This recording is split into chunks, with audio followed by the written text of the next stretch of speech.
চলে এসেছি grape the ক্রেবে একটা নতুন রেসিপি ও একটা নতুন ভিডিওর সাথে। কি চিনতে পারছেন? আজকে বানাবো বাঙালির ফেভারিট ইভিনিং স্ন্যাক্স ফুচকা।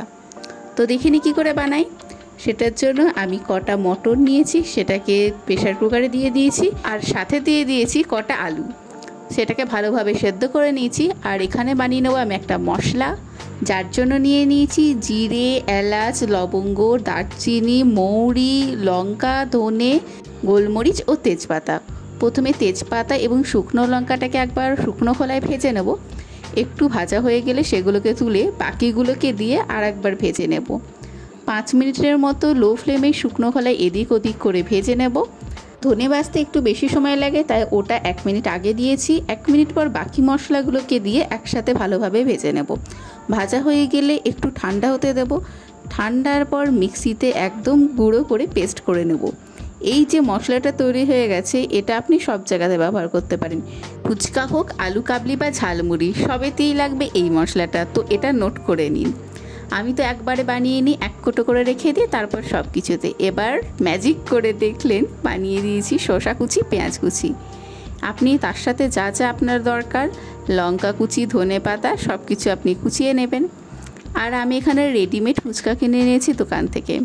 কিনে এনে এই যে তেলের মধ্যে একটা একটা করে দিয়ে এবং কন্টিনিউ নাড়লেই হয়ে যাবে গোল গোল ফুচকা। আর একবার দেখে নিন পুরো প্রসেসটা। কন্টিনিউ কিন্তু তেলটাকে ফুচকার গায়ে লাগাতে হবে, তাহলে দেখবেন সব কটা ফুলবে। আর একটা দুটো যেগুলো ফুলবে না, চিন্তা কি, চুরমুর বানিয়ে খেয়ে নেব। এইভাবে আমি সবগুলোকে ভেজে নিয়েছি। আপনারাও আপনাদের নিয়ার বাই যে কোনো মুদিখানা স্টোরে পেয়ে যাবেন।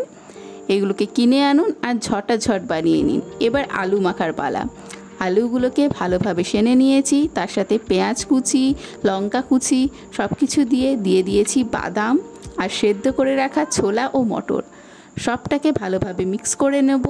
তার সাথে আমি মিক্স করে দিয়েছি ওই বানিয়ে রাখা মশলা, পরিমাণ মতো নুন, চাট মশলা ও আমচুর পাউডার। পুরোটাকে ভালোভাবে মিক্স করে নিয়েছি। আমি এখানে লঙ্কা কুচিও দিয়েছি ও একটা সেদ্ধ লঙ্কাও ব্যবহার করেছি। ব্যাস রেডি হয়ে গেছে আমাদের আলু মাখা। ফিনিশিং টাচ হিসেবে দিয়েছি ওপর থেকে একটু গন্ধরাজ লেবু। তাহলেই শেষ। এবার জলের পালা। জলটাকে নিয়ে সেখানে আমি আগে থেকেই তেঁতুলটাকে একটু ভিজিয়ে রেখেছিলাম। পুরনো তেঁতুল হলে এরকম কালো জলটা হবে, যদি নতুন তেঁতুল হয় তাহলে জলের রঙটা একটু আলাদা হবে, কিন্তু খেতে একই। তেঁতুলটাকে ভালো করে মিক্স করে নিয়েছি। দিয়ে দিয়েছি গুঁড়ো মশলাটা, লেবু, নুন, একটু পরিমাণ লঙ্কা কুচি। আপনারা এই সময় ধনে পাতাও দিতে পারেন যদি আপনাদের পছন্দ হয়। এবং একটু সামান্য মশলা নিয়ে মানে ওই আলু মাখাটা এর মধ্যেই একটু মিক্স করে দিয়েছি, তাহলে একটু ঘনত্বটা বেড়ে যাবে। এবার কি, ফুচকা রেডি হয়ে গেছে। ব্যাস এবার ফুচকাগুলোকে নিন, আলুটা ভরুন আর টপ মুখে চালান করুন। যদি রেসিপিটা ভালো লেগে থাকে তাহলে একবার অবশ্যই ট্রাই করবেন এবং আমাকে জানাবেন কেমন হয়েছে। এই যে ফুচকাগুলো ফোলেনি তার ব্যবহার দেখিয়ে দিলাম।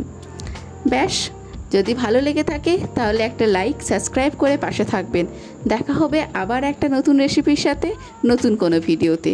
ততক্ষণ সবাই সুস্থ থাকুন, ভালো থাকুন।